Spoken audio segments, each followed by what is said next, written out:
UDF-ന്റെ ഈ മണ്ഡലത്തിന്റെ ചുമതല നോക്കിയിരുന്ന പ്രധാനപ്പെട്ട നേതാക്കളെല്ലാം തന്നെ ഇവിടെയുണ്ട്. വലിയ ആത്മവിശ്വാസം ഇപ്പോഴും നേതാക്കൾ പങ്കുവയ്ക്കുകയാണ്. VS ജോയി ഉണ്ട്, അതോടൊപ്പം തന്നെ ഇസ്മായിൽ മുത്തേടമുണ്ട്, AP അനിൽകുമാറുണ്ട്, സ്ഥാനാർത്ഥിയായ അരിയടൻ ഷൗക്കത്തുമുണ്ട്. നമുക്ക് ഷൗക്കത്തിൻ്റെ പ്രതികരണം നേരത്തെ കണ്ടുപോയതാണ്. VS ജോയി സ്ഥാനാർത്ഥിയായി പരിഗണിക്കപ്പെട്ടിരുന്ന ഒരാളാണ്. ഒരു അതൃപ്തിയും കൂടാതെ UDF-ന് വേണ്ടി ആത്മാർത്ഥമായി പണിയെടുക്കുകയും ചെയ്തു. ഈ ചിരി ഓട്ടായി മാറും. തീർച്ചയായും ഞങ്ങൾ വലിയ പ്രതീക്ഷയോടെ കാത്തിരിക്കുകയാണ്. അല്പം ടെൻഷൻ ആശങ്കയുള്ളത് ഞങ്ങളുടെ ഭൂരിപക്ഷം എത്രയാവുന്നതിനെ സംബന്ധിച്ച് മാത്രമേ ഉള്ളൂ. നല്ലൊരു ഭൂരിപക്ഷം ഉണ്ടാവും. അത് എത്രയാണെന്നുള്ളതിനെ സംബന്ധിച്ചുള്ള ആശങ്ക മാത്രമേ ഉള്ളൂ. അല്പനിമിഷങ്ങൾക്കുള്ളിൽ കുഞ്ഞാലിക്കുട്ടി സാഹിബൊക്കെ പറഞ്ഞ പോലെ 15 എന്നുള്ള കണക്കിലേക്ക് തീർച്ചയായും ഞങ്ങളുടെ കണക്ക് അത് തന്നെയാണ്. 12-നും 15-നും ഇടയിൽ ഭൂരിപക്ഷമാണ്. പക്ഷേ ഞങ്ങൾ പ്രതീക്ഷിക്കാത്ത ചില ഘടകങ്ങൾ അവിടെ വർക്കൗട്ട് ആയിട്ടുണ്ടെങ്കിൽ പിന്നെയും ഭൂരിപക്ഷം കൂടുമെന്ന് തന്നെയാണ് പ്രതീക്ഷ. അതിലുള്ള ഏറ്റക്കുറച്ചിൽ എത്രയായിരിക്കുന്നതിനെ സംബന്ധിച്ചുള്ള ആശങ്കകളും ആശയക്കുഴപ്പങ്ങളും മാത്രമേ ഉള്ളൂ. മറ്റു കാര്യത്തിലൊന്നും ഞങ്ങൾക്ക് ഒരു ആശങ്കയില്ല. ഇസ്മായിൽ മുത്തേടത്തിൻ്റെ മുഖത്ത് ആശങ്കയൊന്നുമില്ല. ഞങ്ങൾ വിജയിച്ചു എന്ന് ഇന്നലെ CM പറഞ്ഞല്ലോ. അതൊരു UDF മണ്ഡലമാണ് നിലമ്പൂർ എന്ന് അദ്ദേഹം പറഞ്ഞതിൻ്റെ അർത്ഥം എന്താണ്? തോൽവി സമ്മതിച്ചതാണ്. ഞങ്ങൾ വലിയ ഭൂരിപക്ഷത്തിൽ ജയിക്കും. ഇവിടെ AP അനിൽകുമാറും അരിയടൻ ഷൗക്കത്തും ഈ ഭൂരിപക്ഷം സംബന്ധിച്ച ചർച്ചയിലാണ് എന്ന് തോന്നുന്നു. എന്താ വലിയ ചർച്ചയാണല്ലോ?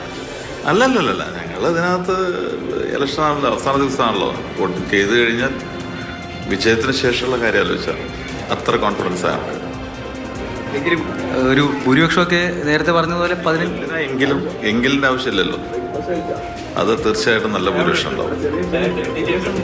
സ്ഥാനാർത്ഥിക്കും യാതൊരു ടെൻഷനുമില്ല. നേരത്തെ വീട്ടിൽ നിന്ന് ഇവിടെ വോട്ടിടുന്ന കേന്ദ്രത്തിലേക്ക് വന്നതാണ്. ഒരു തൊട്ടടുത്തുള്ളൊരു വീടാണ്. ഈ ഭൂരിപക്ഷമൊന്നും കൃത്യമായി ആരും പ്രവചിക്കുന്നില്ല. കുറച്ച് സമയം കൂടെ കാത്തിരുന്നാലും മതി. പക്ഷെ ആ കാത്തിരിക്കാൻ വയ്യാത്തത് കൊണ്ട് ചോദിക്കുന്ന ഒരു പ്രതീക്ഷ എങ്ങനെയാണ്?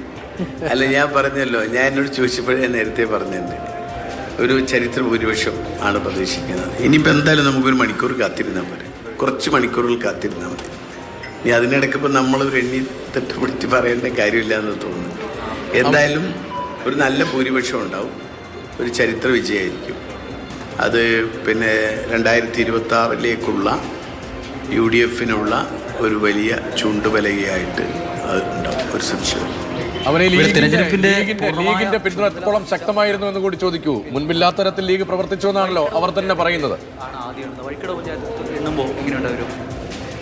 പഞ്ചായത്ത് എണ്ണുമ്പോൾ നല്ല ഭൂരിപക്ഷം ഉണ്ടാവും. UDF-ന് ശക്തമായ അടിത്തറയുള്ള പഞ്ചായത്താണ്, യാതൊരു സംശയമില്ല. തൊട്ടടുത്ത മുത്തേട എണ്ണുമ്പോഴും അതേ ഭൂരിപക്ഷം ഉണ്ടാവും. 8 പഞ്ചായത്തിൽ ഞങ്ങൾ ലീഡ് ചെയ്യുന്നതാണ് ഞങ്ങളുടെ പ്രതീക്ഷ. 8 ഈ കരുളായിയും അതോടൊപ്പം തന്നെ പോത്തുകല്ല്, പിന്നീടുള്ള ഏറ്റവും ഒടുവിൽ എണ്ണുന്ന അമരമ്പലം അതടക്കമുള്ള സ്ഥലങ്ങളിൽ യഥാർത്ഥത്തിൽ ഈ നിയോജകമണ്ഡലത്തിലെ 8 പഞ്ചായത്തും അടിസ്ഥാനപരമായിട്ട് UDF-ന് ഭൂരിപക്ഷമുള്ള പഞ്ചായത്താണ്. തെരഞ്ഞെടുപ്പിൻ്റെ ചില സാഹചര്യങ്ങളിൽ, അത് പഞ്ചായത്ത് തെരഞ്ഞെടുപ്പായാലും മുനിസിപ്പൽ തെരഞ്ഞെടുപ്പായാലും പ്രത്യേക സാഹചര്യങ്ങളിൽ അത് വോട്ട് ചിലപ്പോൾ നഷ്ടപ്പെടാറുണ്ട് പഞ്ചായത്തുകളൊക്കെ.